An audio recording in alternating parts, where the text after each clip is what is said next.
ছেলের মায়েদের সবসময় কথা, আমার ছেলেকে খুব কষ্ট করে মানুষ করেছি, আমার ছেলেকে একার হাতে মানুষ করেছি, আমার ছেলেকে খুব নিষ্ঠা ভরে মানুষ করেছি, যত্ন করে মানুষ করেছি। আরে বাবা, ছেলেটাকে যেমন মানুষ করতে কষ্ট হয়েছে, একটা মেয়েকে মানুষ করতেও মেয়ের মায়ের ততটা কষ্ট হয়েছে।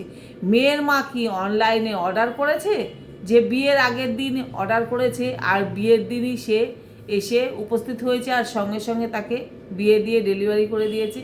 তা তো না।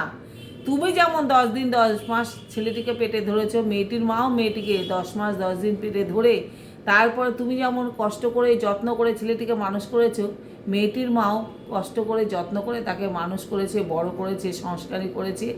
তুমি তো ছেলে বিয়ে দিয়ে তোমার কাছেই রেখে দিয়েছো, কিন্তু মেয়ের মা তাকে এত কষ্ট করে মানুষ করে অন্যের হাতে দান করে দিয়ে অন্যের হাতে ছেড়ে দিতে হয়েছে, তার কষ্ট আরও বেশি দ্বিগুণ, কিন্তু সেটা বোঝার চেষ্টা কেউ করে না।